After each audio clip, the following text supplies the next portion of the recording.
bom? Meus amados, a nossa lição é a lição de número 12. Nós já estamos nos encaminhando para o final, do trimestre. Domingo que vem já é a última lição. E essa lição de número 12 tem esse título: A Conduta do Crente em Relação à Família. O nosso texto áureo está aqui no nosso infográfico do esboço. Diz assim: por isso deixará o homem seu pai e sua mãe, se unirá à sua mulher, e serão dois uma só carne. A verdade prática diz: Deus estabeleceu o casamento monogâmico, heterossexual, indissolúvel. Isso é a instituição da família para a glória do nome dele. Ok? A nossa leitura bíblica em classe está em Efésios capítulo 5, versículo 21 a 33, quando Paulo se refere aos cristãos, dizendo o seguinte: sujeitáveis uns aos outros no temor de Cristo. Aí ele já entra para o assunto, para o tema da família. Vós, mulheres, sujeitai a vosso marido como no Senhor, porque o marido é o cabeça da mulher, assim como também Cristo é o cabeça da igreja, sendo ele próprio o salvador do corpo. De sorte que, assim como a igreja está sujeita a Cristo, assim também as mulheres sejam em tudo sujeitas a seu marido. E vós, marido, amai a vossa mulher, como também Cristo amou a igreja e a si mesmo se entregou por ela, para santificar, purificando-a com lavagem da água pela palavra. Olha aí que coisa boa, a palavra, a água como símbolo, da palavra. Tudo isto para apresentar a si mesmo a igreja gloriosa, sem mácula, sem rugas, sem nenhum defeito, sem coisa semelhante, mas santa e irrepreensível. Ok? Assim também os maridos devem amar sua própria mulher como a seu próprio corpo, porque quem ama a sua mulher ama a si mesmo. E aí ele continua dizendo: porque nunca ninguém aborreceu a sua própria carne, antes a alimenta e a sustenta, como também o Senhor a igreja. Porque somos membros do seu corpo. Por isso, aí ele traz aqui um texto lá de Gênesis: deixará o homem seu pai e sua mãe, se unirá à sua mulher, e ambos serão uma só carne.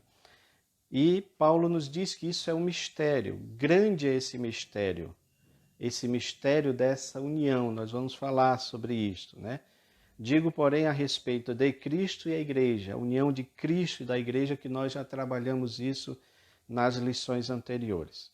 Assim também cada um, em particular, ame a sua própria mulher, como a si mesmo, e a mulher reverencie o marido. Vós, filhos, sede obediente. Aqui ele já entra para os filhos, Porque está falando para toda a família, então os filhos estão também nesse rol aqui de mandamentos. Vós, filhos, sede obediente a vossos pais no Senhor, porque isto é justo.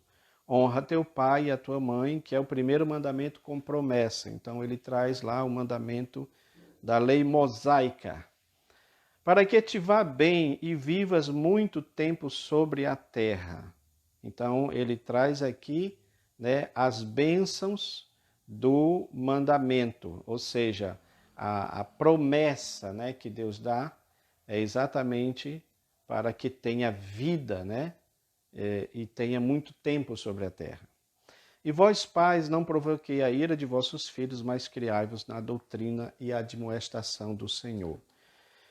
Meus queridos, no nosso gráfico de esboço, nós temos o primeiro ponto falando sobre a conduta do crente como marido.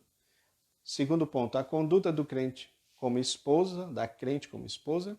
E o terceiro ponto, a conduta do crente como filho. Então veja que essa lição ela está bem delineada, ela está bem dividida, não é? Marido, esposa, filho. Primeiro ponto, marido. Segundo ponto, esposa. Terceiro ponto, filhos. Tá bom? E aqui, essa divisão do primeiro ponto, os subpontos estão: o papel do marido como líder da família. Segundo, o amor como elemento primordial. E terceiro, o cuidado do marido à esposa. O segundo ponto, o conceito de submissão cristã. E aí, a condição da mulher cristã. a reverência devida ao marido, ok? E o terceiro ponto, a responsabilidade dos pais, porque está falando aqui dos filhos, né? A conduta do crente como filho, aí tem a responsabilidade dos pais, a conduta requerida dos filhos e o mandamento com promessa, tá bom? E aí nós temos a conclusão. Os objetivos específicos estão refletir sobre a conduta bíblica prescrita aos maridos, que é o que está aqui no primeiro ponto. O outro objetivo, demonstrar como a mulher casada é comparada à Igreja de Cristo, que está aqui também, né, nesse segundo ponto. Então é muito interessante essa comparação da mulher casada com a Igreja de Cristo, tá? E o terceiro objetivo específico, orientar a conduta dos pais e filhos no ambiente familiar, que é exatamente o que está aqui no terceiro ponto. Tá bom, irmãos? E aí nós temos a interação, né? Interação com o professor, quando ele diz aqui que a família, o principal, a principal instituição projetada, criada, planejada por Deus. Então você tem aí que a família é um projeto divino que tem a responsabilidade de glorificar a Deus, transmitir à sociedade o padrão moral e espiritual da família, fundamentado na palavra de Deus. Por esta razão, por este motivo, Satanás tem muita raiva da família, digamos, tradicional, porque a ideia da família tradicional é exatamente glorificar a Deus, né?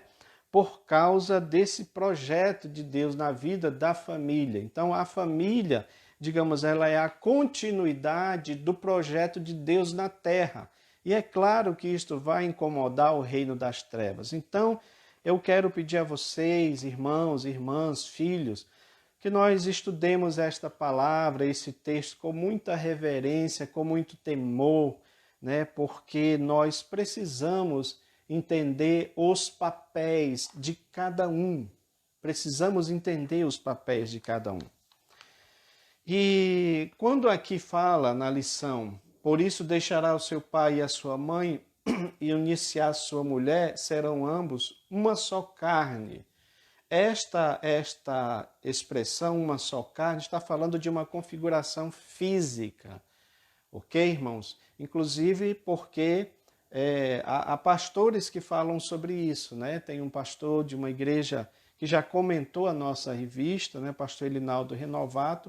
Em um dos comentários ele diz claramente que essa expressão, uma só carne, se refere primordialmente a essa conjuntura carnal, no sentido da relação amorosa, né? Tanto é que nós colocamos aqui como uma ilustração exatamente um coração, e aqui você tem a fechadura, tá bom? Representando, né? Vocês sabem o órgão da mulher, e aqui a chave representando o órgão do homem. Você vê que há aqui um encaixe perfeito, que é exatamente essa ideia do casar, né? Do casamento. É claro que nós não vamos ficar apenas nessa conjuntura carnal, porque isto também representa algo espiritual, né? Você vê que o sexo é algo divino, foi Deus quem criou. Agora, Satanás foi quem manchou, foi quem maculou, foi quem trouxe todo tipo de distorção para a questão sexual. Inclusive porque você tem na Bíblia mostrando que havia aquele culto, né, das pessoas aos seus deuses, né? A prostituição cultural tinha muito em Israel. E é claro que lá em Éfeso também tinha isso, porque eles adoravam aqueles deuses que não tinha nenhum tipo de padrão moral, de padrão espiritual santo. Então eles não tinham esse tipo de coisa. Acredito que é provável, mas por isso que Paulo tem introduzido este assunto para mostrar qual é o padrão correto, bíblico da família. Então isto aqui é uma simbologia, tá? Desse encaixe, desse casamento, porque também está falando, aí sim entra o lado espiritual, está falando de um só espírito, de uma só união, né? Então, os dois são, o casal, ele deve ser um só espírito nesse sentido, uma só união, tá bom? A Bíblia diz que dois não podem andar juntos se não estiverem de acordo. Isso também vale para o casal. E, infelizmente, há casais que não têm essa união, que não têm essa comunhão que a Bíblia manda que se tenha. E tudo começa, irmãos, por isso que tem a ideia aqui do coração, tudo começa com a questão do amor. Nós vamos estudar, vamos falar sobre isso daqui, ok? Então vamos lá. O primeiro ponto fala sobre a conduta do crente como marido. Aí já entra falando diretamente para os esposos, né? Para o marido como líder da família. E aí vai dizer aqui que o marido, ele é cabeça, né? A cabeça de Cristo, e Cristo, por sua vez, já é a cabeça do homem, e o homem é a cabeça da mulher, que é o que nós colocamos aqui, a ordem bíblica da família. Só que eu coloquei um item a mais, mas está dentro da palavra, tá bom? Então nós temos aqui, olha, essa parte de cima aqui, como Deus o Pai e Jesus o Filho, ou seja, o Criador. Então eles é que são os criadores da família, digamos assim, tá? Então Deus é soberano, ele está acima de tudo, de tudo. Aqui nós temos essa ideia do guarda-chuva para mostrar sobre esta questão da proteção, tá? Da proteção, do abrigo. Então Deus é que é um protetor da família, é o abrigo da família, porque foi Ele que fez a família, é Deus quem tem o maior interesse na família. Tá bom? Então nós não podemos ter distorções, irmãos. Por isso que esta lição é importantíssima para os dias de hoje. Veja bem, Deus, o Pai, é o protetor da família, tá bom? Por isso que a Bíblia diz: ame o Senhor, seu Deus, de todo o seu coração, de toda a sua alma, de todo o seu entendimento, de toda a sua força. Ele é o soberano, tá? Mas nós temos aqui Cristo também. Porque Cristo ele entra como esposo, ou seja, a lição vai nos mostrar que assim como Cristo se sacrificou pela igreja, também o marido tem que ter esse amor altruísta, sacrificial, de se doar pela esposa, assim como Cristo fez, tá bom? Pela igreja. Então diz aqui, olha, mas quero que saibais que Cristo é a cabeça de todo homem e Deus a cabeça de Cristo, tá bom?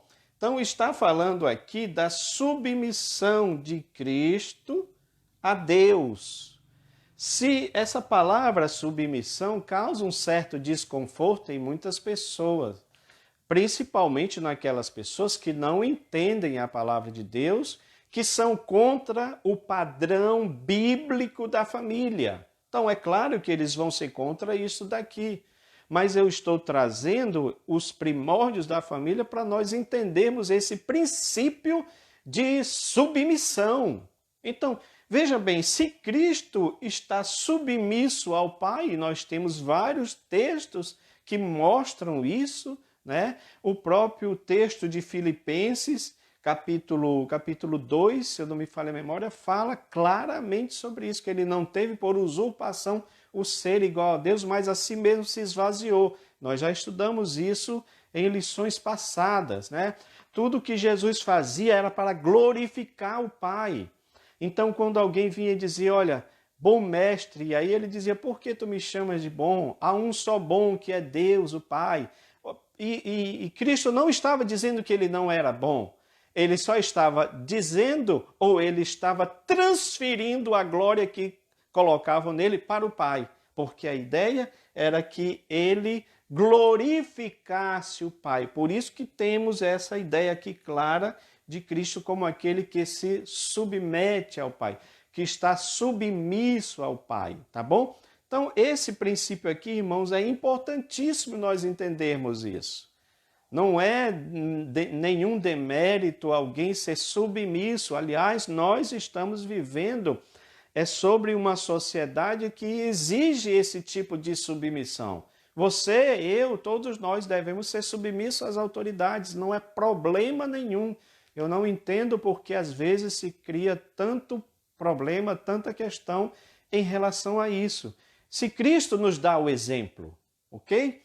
Então veja bem, aí nós temos o que está aqui na palavra, o marido, o esposo, né? Como líder, como provedor, né? A ele cabe amar a esposa, tá? É o que fala aqui, o amor como elemento primordial. O marido, além de liderar, deve amar a esposa, assim como Cristo amou a igreja. É um amor sacrificial. Irmãos, eu quero dizer uma coisa para vocês. Diz aqui que o amor de Cristo para com a sua igreja foi altruísta e incondicional, ok? Então, a mesma coisa deve ser com o marido em relação à esposa. Essa palavra amai é um imperativo, né? Está dizendo para que esse amor seja contínuo, que tenha uma continuidade nesse amor. E uma coisa interessante, não é dito para a mulher para amar o seu marido, é dito para a mulher reverenciar o seu marido. E acredito eu, tá bom? Eu falo assim como Paulo, digo eu, não o Senhor, porque Deus sabe que naturalmente a mulher ela já ama o seu esposo, ok? Então é normal que a mulher já ame o seu esposo, demonstre amor pelo seu esposo. O contrário nem sempre é verdadeiro. Claro que tem as exceções, né? Os esposos que demonstram amor, que não vê problema nenhum dizer para a sua esposa, querida, eu te amo. E ele fala isso não só da boca para fora, mas ele fala isso com o coração e com as suas ações. Então a Bíblia manda que o marido ame a sua esposa. Eu acredito que este mandamento é um mandamento assim para que o homem entenda que a mulher precisa de fato dessa demonstração de amor. Porque se diz que o homem não pode demonstrar sentimentos, não é isso, irmãos? Mas a gente mostra pela palavra de Deus que há sim esse mandamento do esposo amar a sua esposa com esse amor altruísta, com esse amor sacrificial, tá? Então vamos lá. Aqui em Belém está bem quente, viu, irmãos? Então a gente precisa estar sempre bebendo água porque a garganta não suporta isso. Então quero que os irmãos entendam. Ok? Então diz aqui, olha, o marido é a cabeça da esposa como Cristo é a cabeça da igreja. E seu corpo do qual ele é o Salvador. Tudo bem? E no terceiro ponto fala do cuidado do marido com a esposa. Então, este amor que a Bíblia fala que o marido deve ter pela esposa é um amor prático. Não é um amor teórico, é um amor prático. Especialmente porque a Bíblia compara este amor da esposa, do esposo para com a esposa, como alguém que ama a si mesmo, ama o seu próprio corpo, porque se eu amo o meu próprio corpo, então eu não vou fazer nenhum mal para mim mesmo, né? Eu vou cuidar de mim, eu vou cuidar do meu corpo. Do mesmo jeito, eu tenho que amar a esposa, tá? Esta é o mandamento divino e é muito importante isso. Então, o marido deve dar atenção, deve proteger a esposa, prover uma vida digna. Então, são todas essas ações que é de competência para o esposo, tá bom? Este amor sacrificial deve ser assim. Meus amados, eu quero só abrir um parêntese dentro desse ponto. Porque se houver esse princípio do amor, se num casamento houver esse princípio do amor, partindo inclusive da parte do esposo, todos esses outros problemas que existem e que a sociedade coloca como empecilho para que haja uma família tradicional, todos esses problemas, eles acabam, eles não existem. Porque se você ama a sua esposa, você vai respeitá-la, você vai honrá-la, você vai tratá-la bem, você vai cuidar dela. Então, tudo isso está dentro da questão do amor. Agora, eu acredito ser muito difícil o esposo que diz que ama a esposa, mas com as ações faz exatamente o contrário. Então, esta lição, ela meio que coloca, numa expressão mais popular, para nós entendermos, o dedo na ferida, porque nós sabemos que há muitos lares cristãos, inclusive até de pastores, que têm sérios problemas com suas esposas. Eu, uma vez, fui dar um estudo, um desses núcleos, em uma congregação, e uma irmã me falou, confessando, que ela ficava triste de congregar na igreja ao ver o seu esposo lá como obreiro. Por quê? Porque aquele obreiro ali na igreja era uma pessoa, mas na casa, na família, no trato com os filhos, com a esposa, era outro totalmente diferente. E isto nos remota, então, para essa ilustração que eu coloquei lá no grupo, tá? Essa ilustração eu fiz baseado no estilo do nosso chargista, né, da casa publicadora, Flamia Ambrósio. É o estilo, tá, irmãos, que eu fiz baseado, mas a criação é nossa. E também baseado nessa história que muitos já conhecem, quer dizer, a criança pergunta para a mãe, pergunta para a mãe, mamãe, vamos morar aqui na igreja? E a mãe, curiosa, pergunta, por que você diz isso, meu filho? Então o filho diz, é que aqui o pai é tão diferente quando está lá em casa, não é? Então isso acontece. Infelizmente acontece muito. É triste dizer que acontece até ao ponto de chegar às vias de fato, no sentido de agressões físicas. E isto para aqueles que se dizem cristãos.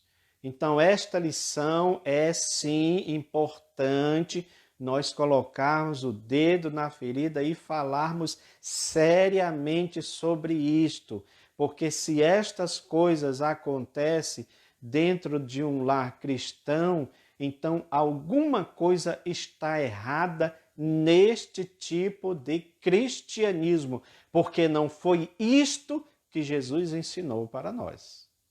Não foi isto que Jesus nos passou como ensinamento e o próprio Paulo está falando aqui. Ok, irmãos? Então veja bem, irmãos, o esposo, ele é este provedor, é aquele que ama a esposa, ok? Eu estou pensando em fazer uma parada aqui nesse ponto para que eu possa introduzir este outro gráfico que é importantíssimo, irmãos. Eu coloquei ele lá no grupo e eu sei que às vezes as coisas que eu coloco talvez não tenham um entendimento, né? Que a gente gostaria que tivesse, que os irmãos entendessem ou desse aquela importância. Mas esse gráfico é muito importante porque ele coloca meio que as coisas nos seus devidos lugares, tá? Então, se você vê aqui, olha, a leitura dele é assim, tá bom, irmãos? A leitura dele é de cima para baixo e depois sobe para cá novamente, ok? Você vai entender uma coisa interessante aqui, antes de nós entrarmos no restante, né, da lição. Então, esse gráfico é que ele fala, relações de igualdade e desigualdade em Adão e Eva, nas dispensações da inocência, consciência e graça. Eu coloquei aqui para aqueles irmãos que são dispensacionalistas, que acreditam nas dispensações, e a gente sabe que não tem essa palavra diretamente, dispensação, né? Alguns textos mostram isso, mas essa doutrina ela é bem, digamos assim, pertinente à Assembleia de Deus, E nós aceitamos porque tem versículos que também nos embasam nesse sentido. Quando falamos, por exemplo, de dispensação da inocência, nós estamos falando aqui daquele momento primordial, onde havia a criação de Deus, né? Que Adão vivia só, e aí Deus resolve fazer uma mulher para ele, uma companheira que estivesse ali junto com ele. Por isso que nós colocamos aqui o homem em igualdade no sentido de equilíbrio. Ok, irmãos? Preste atenção nisso. Eles estão aqui em equilíbrio. Mas isso não tira a primazia do homem. Entenda isso. Por que que não tira? Porque o homem foi feito primeiro. Então não há por que questionar também isso, que eu já vi até irmãs querendo questionar. Por que que Deus fez primeiro o homem? Deus fez porque ele é soberano, minha irmã. Deus fez porque ele quis fazer. O que é que eu, vaso, o que é que eu, o barro, vou dizer para o oleiro que cria, que faz todas as coisas dentro da sua soberania? Então eu não vou questionar isso. Foi ele que fez, tá?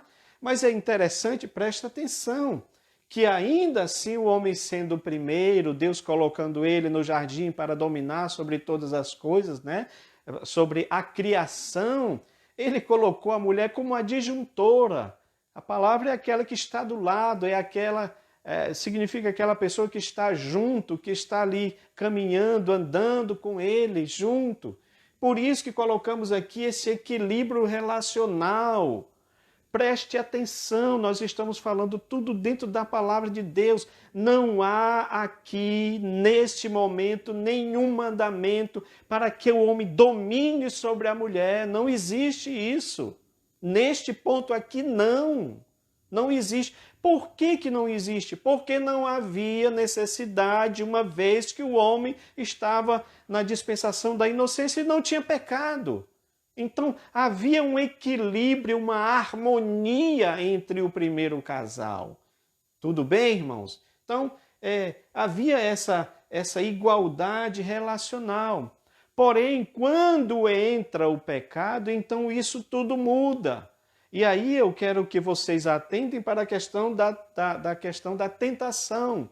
Esse gráfico aqui, irmãos, você pode conferir se você tiver, ok? A teologia sistemática de Wayne Grudem. Você vai ver lá, ele fala sobre isso. Então, o que eu faço aqui é dentro de pesquisas desses teólogos, ok? Para que a gente possa ter um melhor embasamento, ter uma melhor compreensão para o que o texto bíblico diz para nós. Então, o que acontece? O que acontece aqui na tentação? Há esse desequilíbrio relacional. Por quê? Porque na tentação, colocamos aqui que a proposta do diabo trouxe esse desequilíbrio. O Wayne Grudem, ele fala sobre isso, né? Que quando a serpente diz sereis como Deus, mas ele está falando para a mulher, tá? Então ele está meio que dando a ela tentando dizer para ela que o conhecimento que a árvore do bem e do mal ia trazer para ela seria muito bom, no sentido de colocá-la como Deus, ok? Interessante que nesse ponto Adão não estava ali, por isso que a dedução dos teólogos é que Eva também teria se interessado por essa proposta, porque de certa forma colocaria ela quase como superior a Adão, que é mais ou menos isso que está acontecendo hoje no atual movimento feminista, irmãos. Precisamos estar atentos. Todas essas coisas, essas ideologias que são contra a palavra de Deus, que fazem colocar uns contra os outros, ok? Tudo isso não é bíblico, pelo contrário, é diabólico. Então, você vê que houve nessa tentação, houve esse desequilíbrio. E aí você diz, qual é a prova que nós temos sobre isso? É exatamente quando Deus está dando o julgamento para cada um.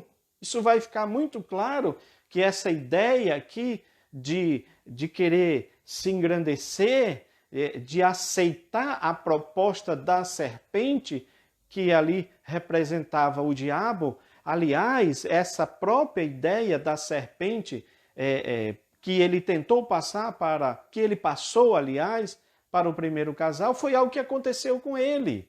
Né? Ele diz, serei como Deus, colocarei meu ninho entre as estrelas, serei semelhante ao Altíssimo. Por isso que Deus o precipitou, por isso que Deus, né, o baniu, e aí se tornou Satanás. Então essa mesma ideia ele coloca para o ser humano, ele coloca para o primeiro casal, começando a partir de Eva, para trazer esse desequilíbrio que havia entre eles no início.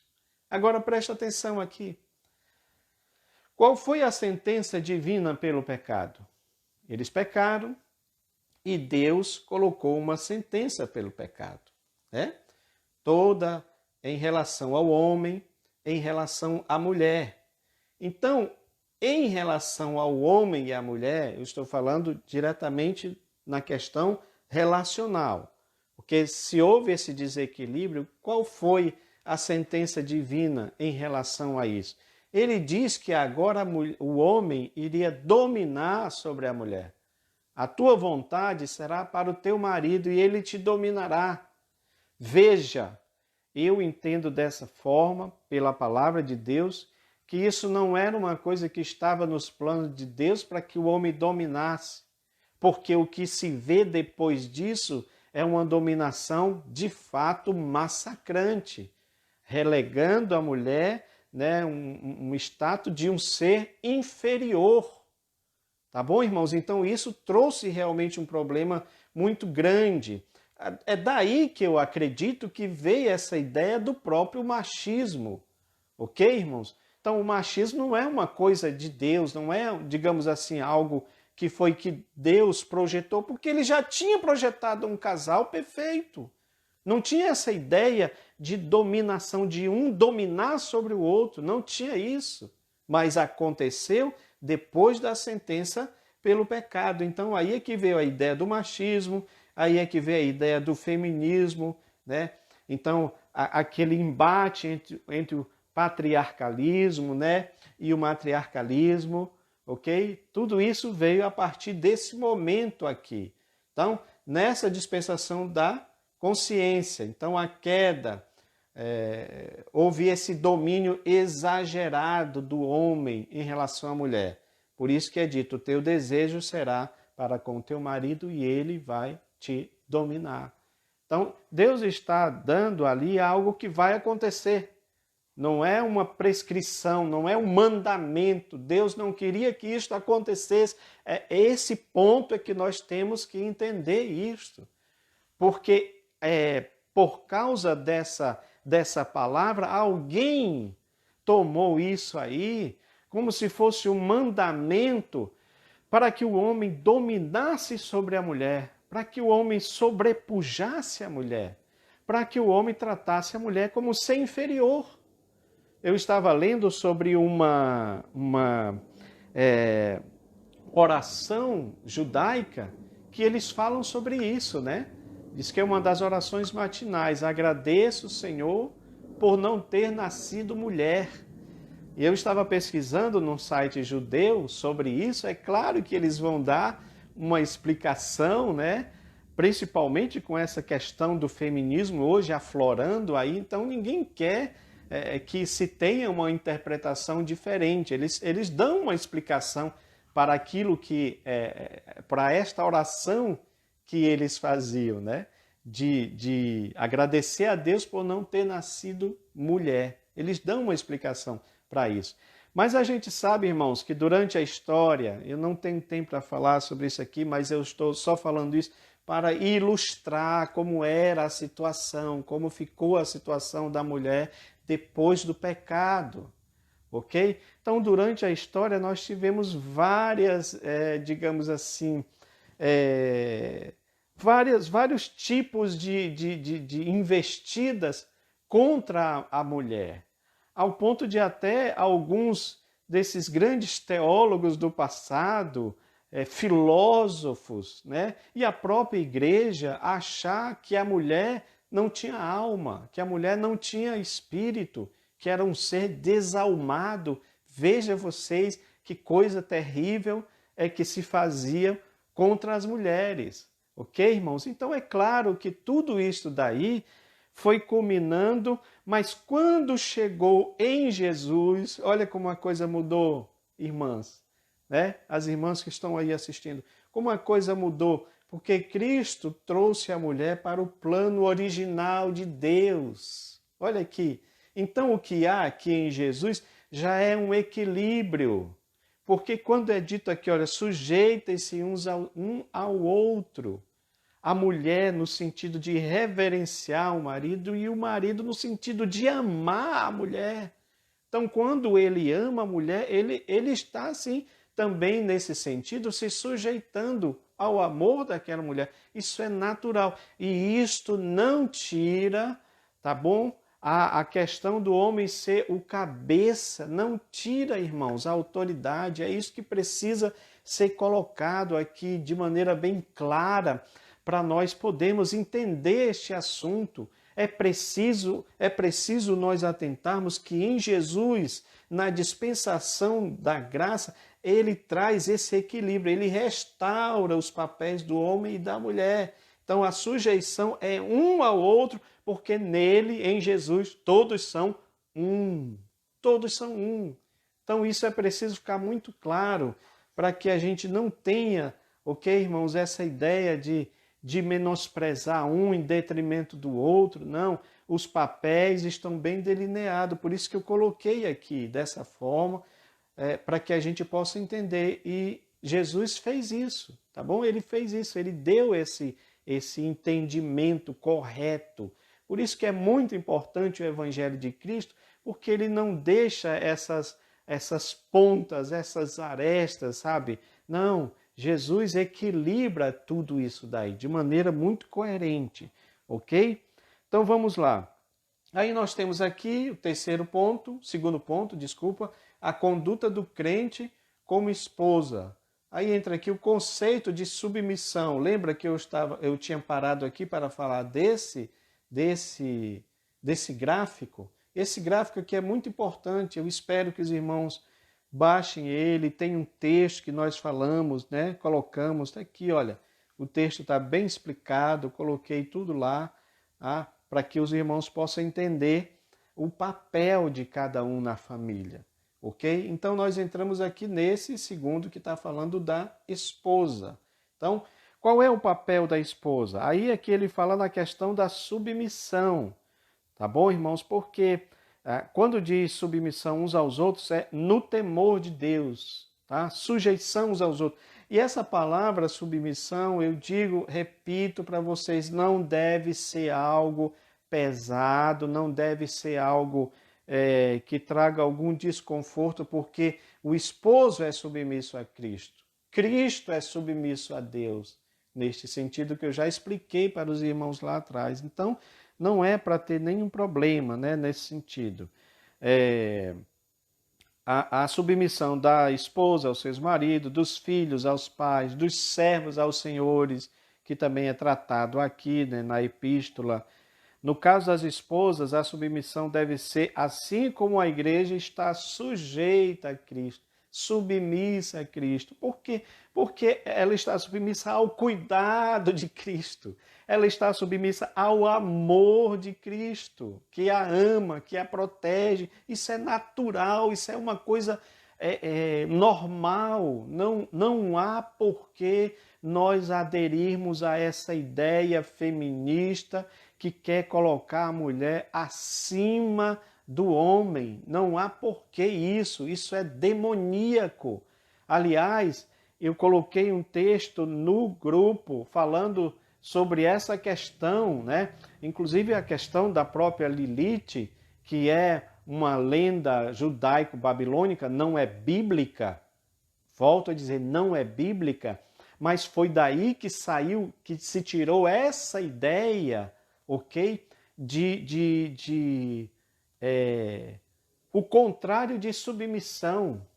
Então, na lenda da Lilith já se dizia que ela não queria ser submisso ao marido, que eles dizem que era o Adão, claro que a gente sabe que não é, mas como se trata de uma lenda, então eles fazem muitas inserções.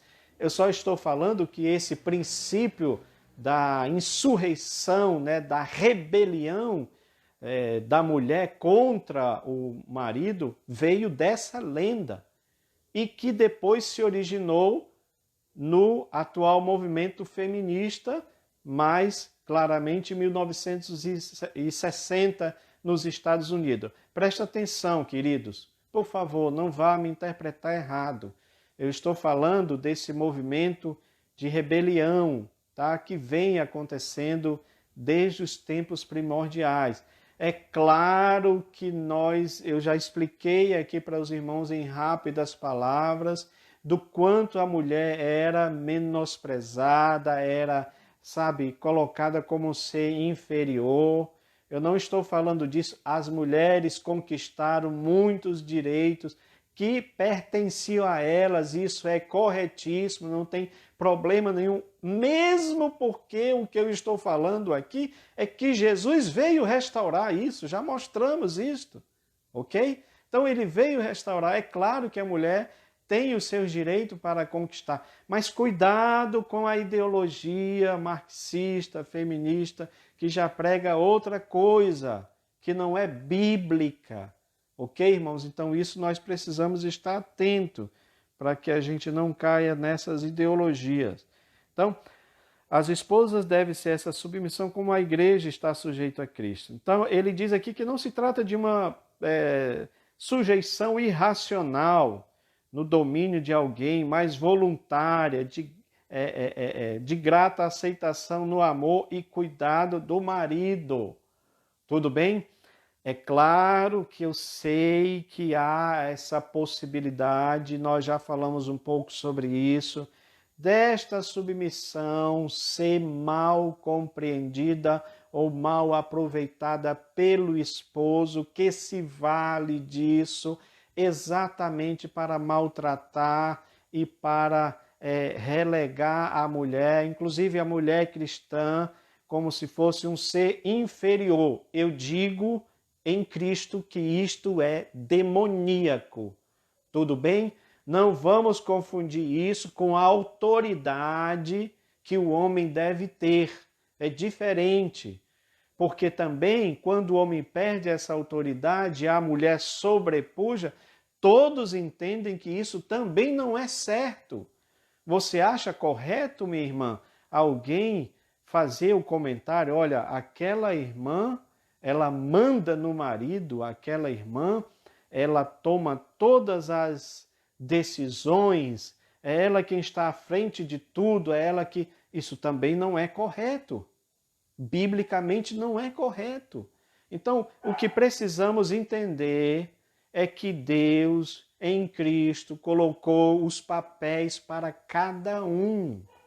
E isso não quer dizer, aliás, eu quero até acrescentar que esses papéis têm as suas linhas demarcatórias, os seus limites.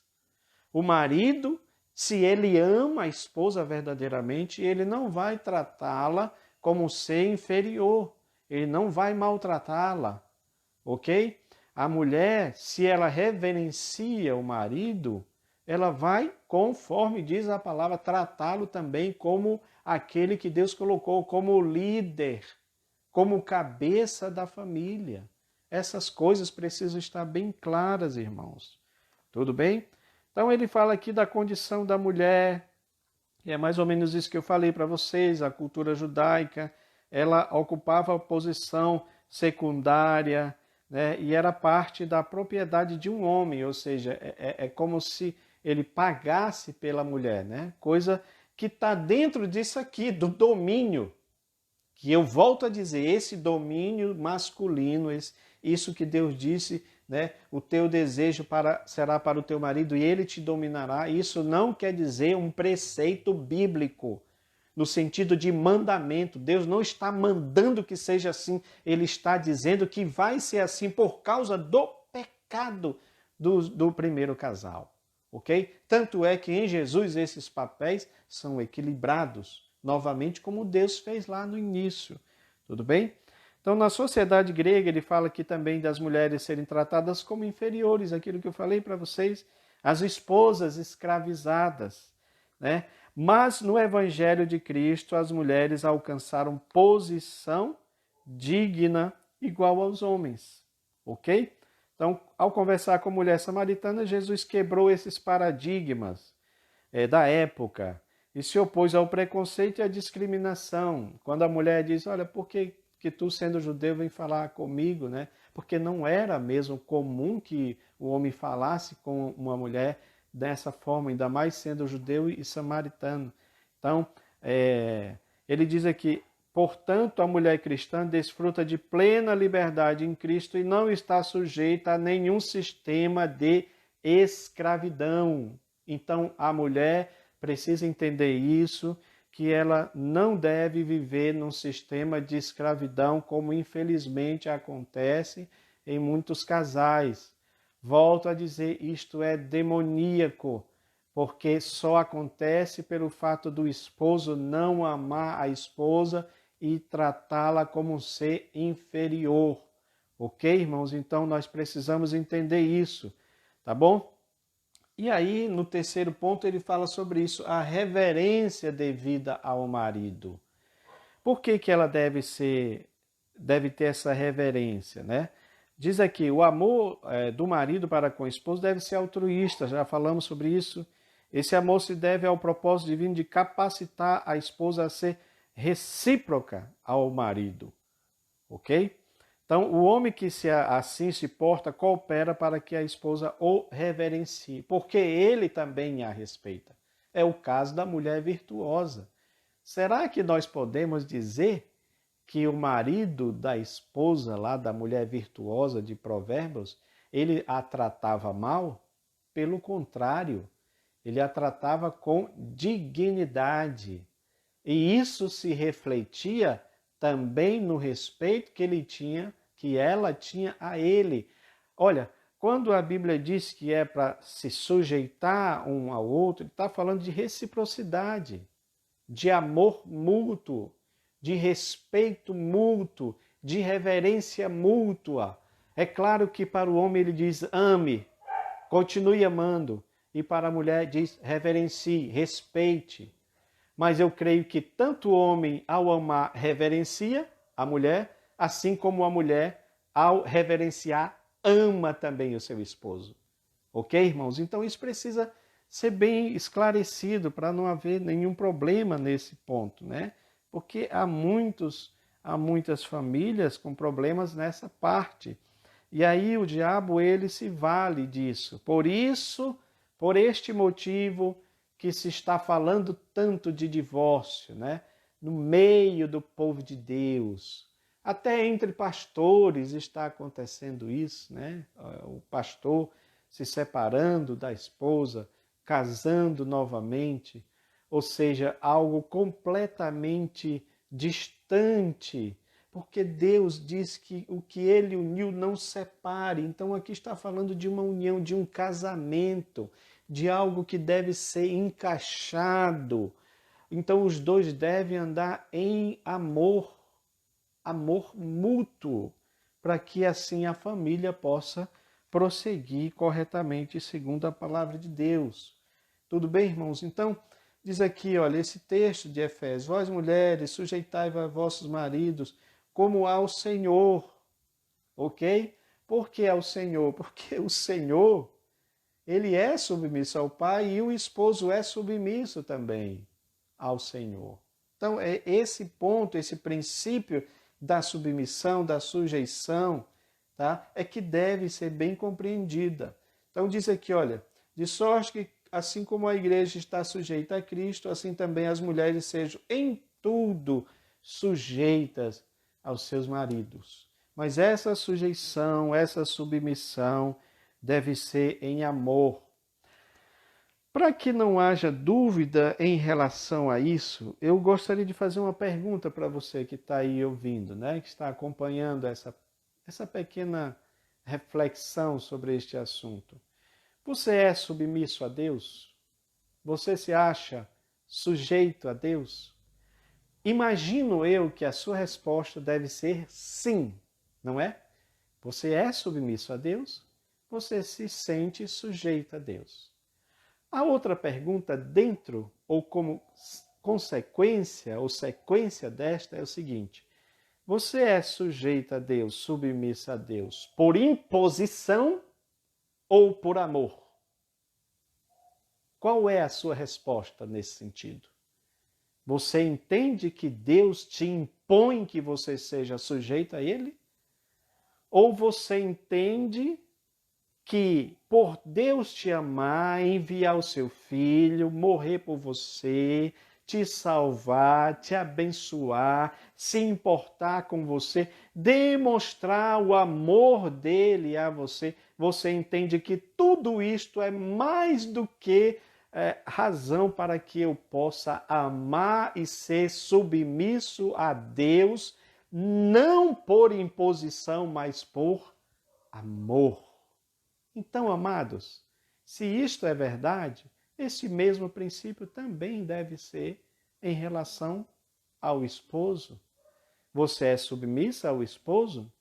Não é de maneira coercitiva, não é de maneira obrigatória, mas é por amor.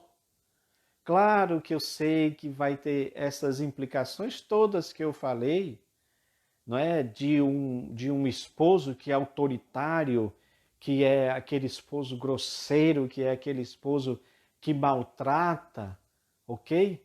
Mas eu não estou falando desse tipo, não. Porque esse aí, ele está completamente errado, segundo a palavra de Deus. Eu estou falando daquele esposo que ama a esposa. Então, se o esposo ama a esposa, reverencia, respeita, ele vai ter como retorno esse mesmo amor, esse mesmo respeito da sua esposa. Não é difícil entender isso, irmãos, porque é por este motivo que há várias comparações do casamento natural, do casamento entre homem e mulher, com a nossa relação com Deus. Lembra, não se esqueça disso que nós estamos falando aqui, olha, a igreja eleita. E quando estamos falando da igreja eleita, nós estamos falando de uma esposa.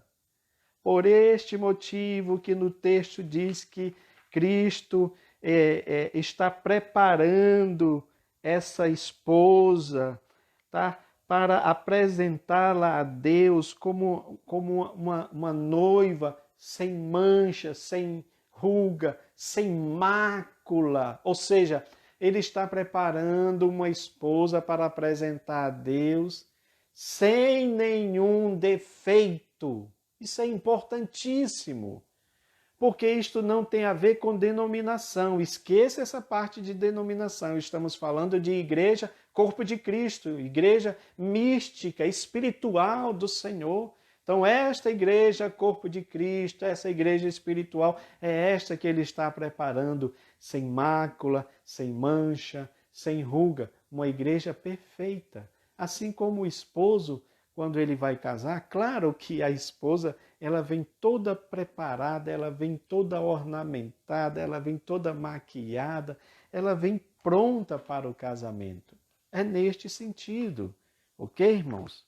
Então vamos lá para nós seguirmos e concluirmos a nossa lição, que é exatamente quando entra para o último ponto, que é a conduta do crente como filho.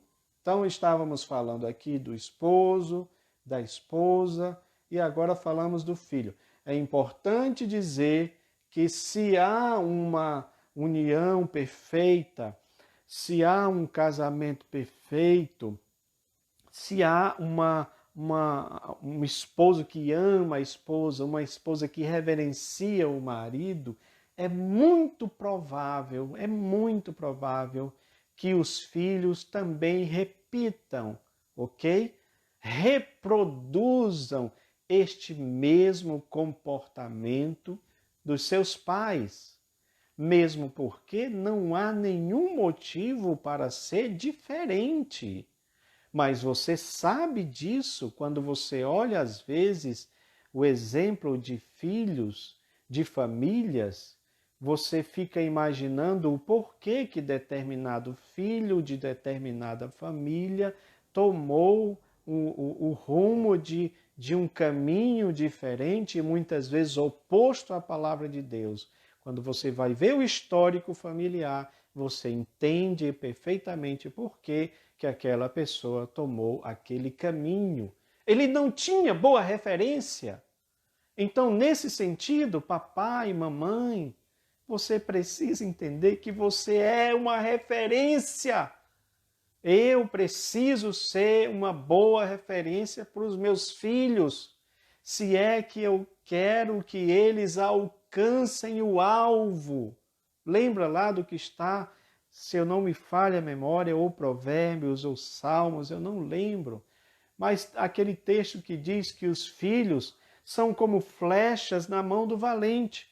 O que é que o valente vai fazer em relação à flecha? Vamos colocar esse valente como se fosse um arqueiro, tá? Aquela pessoa que é própria de utilizar o arco e flecha. Então ele tem ali o alvo, que está ali à frente dele, e ele está aqui com a sua flecha, com o seu arco e com a sua flecha. O que é que ele vai fazer? Ele vai mirar, ele vai apontar e ele vai soltar a flecha para que ela atinja o alvo.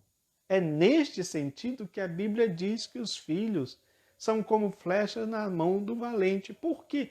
Porque eu, como pai, quero que o meu filho, que a minha filha, acerte o alvo. Ou seja, o alvo da vida, o alvo de Cristo, o alvo do céu, o alvo da eternidade, o alvo de viver uma vida digna nesta terra, sendo referência para todos os homens. É neste sentido.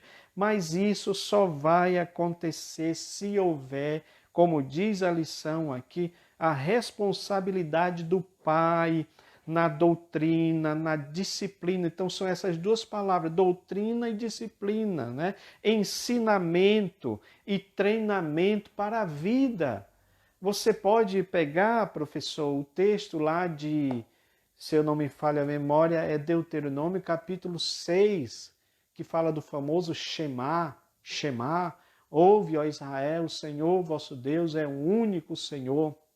Então é dito lá que aquelas palavras, essas palavras que eu falo para vocês, diz Deus para o povo de Israel, vocês vão falar aos filhos de vocês, andando pelo caminho, em casa, ao deitar, ao levantar, vocês vão colocar estas palavras entre a testa de vocês, que é os famosos tefilins, né? Vocês sabem disso daí, eram tiras de couro em que eles amarravam aqui, e aqui no meio tinha uma espécie de caixa, é como se fosse mais ou menos aquela ideia da caixinha de promessa, só que eles tinham lá uma caixa com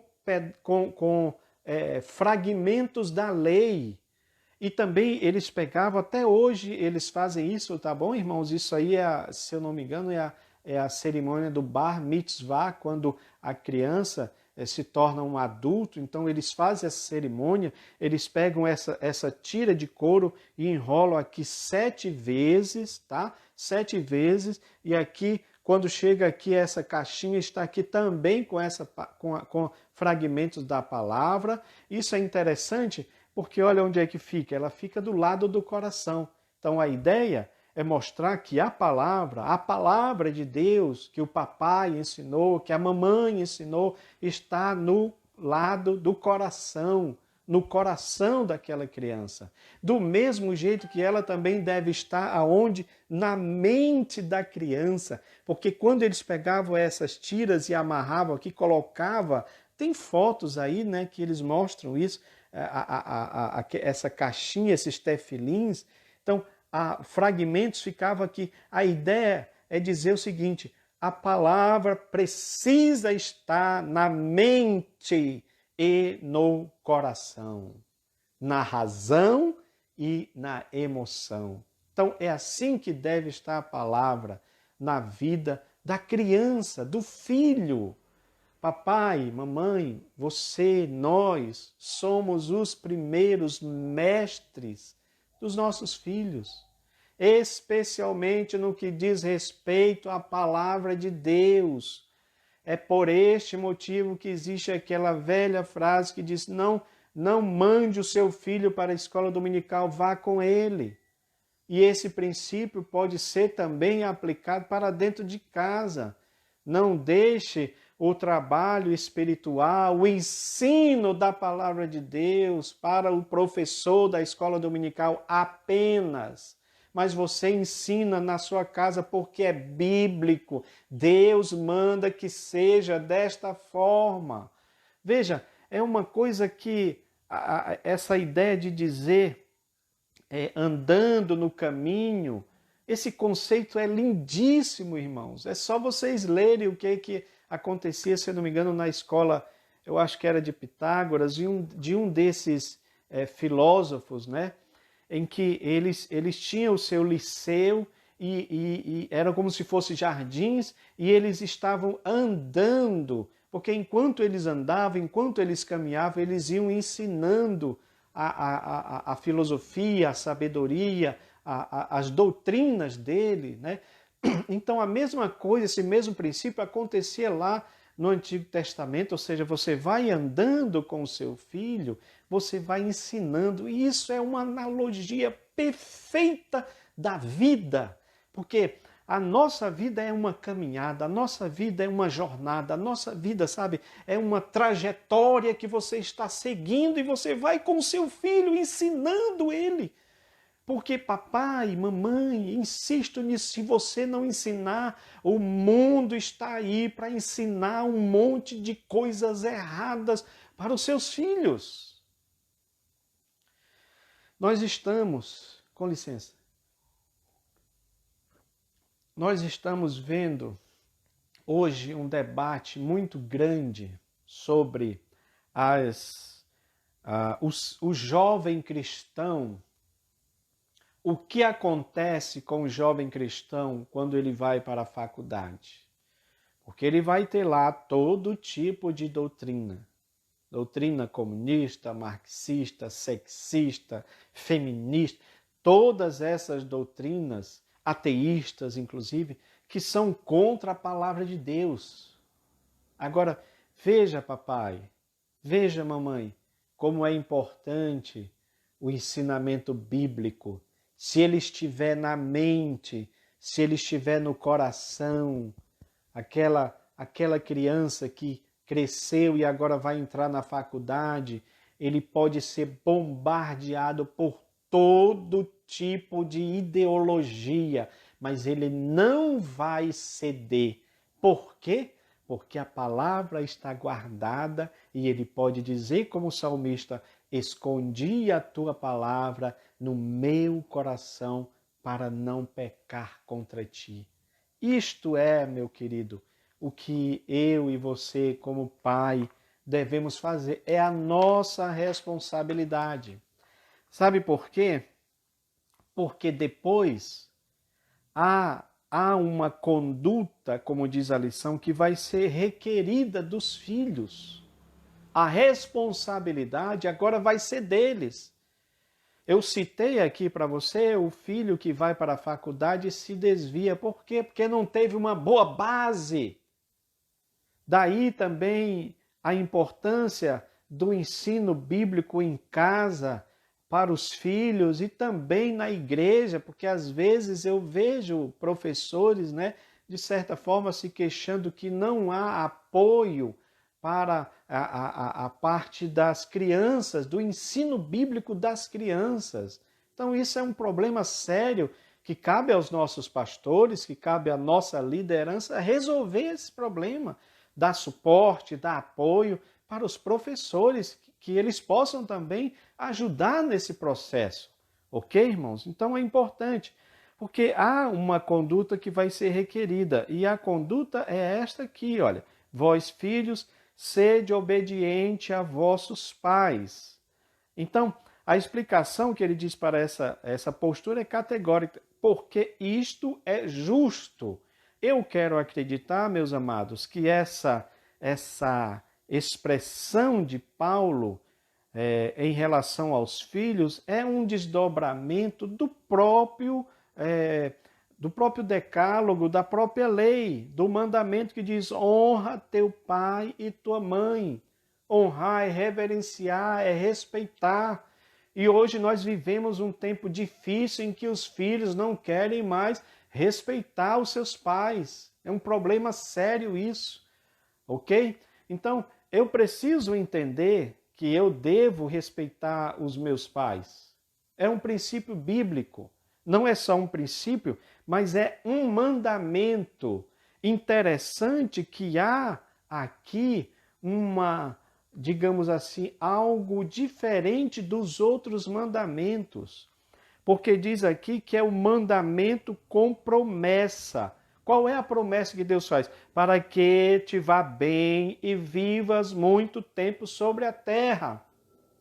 Entenda bem uma coisa. Os outros mandamentos não é que eles não tenham promessas. Acredito eu que as promessas estão intrínsecas ali. Claro que se você cumprir o mandamento, a palavra de Deus, você vai ser abençoado com todas as sortes de bênçãos espirituais. Isso é natural acontecer. Mas este mandamento, ele tem algo diferenciado, porque Deus discrimina, Deus mostra, Deus especifica aqui quais são as bênçãos para aqueles que se submeterem a este mandamento. Quais são as bênçãos? Para que te vá bem, para que tudo vá bem e para que você tenha tempo sobre a terra, ou seja, que você tenha tanto prosperidade quanto uma vida longa. Uma vida, sabe, próspera e longa. Este é o mandamento importante para os filhos, para que eles possam cumprir. É claro que Paulo, ele dá aqui outros conselhos para que possa ser de ambas as partes. Enquanto ele diz para os filhos: olha, vocês devem ser obedientes a vossos pais, ele também fala para os pais, no sentido de que os pais não devem entristecer os seus filhos para que eles percam a motivação. Então isso também precisa ser claro, né, irmãos? Porque há sim pais que são bastante duros com seus filhos e muitas vezes, ao invés de estimulá-los a seguir a Deus, a servir a Deus, eles estão até mesmo afastando esses filhos da palavra de Deus e do Evangelho. Infelizmente, a gente ouve relatos de filhos que não querem mais saber de Deus, especialmente depois que eles saem do convívio dos pais. Então, eles não querem mais saber de Deus, porque eles tiveram uma péssima criação neste sentido. Entenda bem, por este motivo que nós estamos frisando essa questão aqui da submissão, da sujeição. Essa sujeição dos filhos aos pais também deve ser em amor. Eu não posso jamais obrigar o meu filho a ser sujeito a mim, a me honrar, digamos assim. Eu não posso obrigar isso. Eu não posso. O que eu posso fazer é a minha parte como pai para que ele entenda que, como filho, ele deve fazer a parte dele se ele quiser a bênção de Deus na vida dele, a prosperidade, uma vida próspera, uma vida longa, porque é a promessa que Deus faz para o filho. Mas eu entendo, pela palavra de Deus, que eu também não devo provocar, como diz Paulo, a ira dos nossos filhos, do meu filho, para que ele venha até mesmo a ficar contra o Senhor. Há filhos aí que não querem nem saber mais de Deus, porque tiveram, presta atenção como isso é importante, papai, e aí serve para nós, não é? Porque tiveram um referencial de pai terrível. Veja bem, papai, como é importante o meu papel como pai. Como pai. Por quê? Porque o filho projeta no pai a ideia de Deus. Mas se eu sou um péssimo pai, qual é a referência que eu estou dizendo para o meu filho que Deus é? Então ele vai imaginar que Deus também é um péssimo pai. Você entende como é importante a nossa responsabilidade como pais para criar os nossos filhos? Ok, irmãos?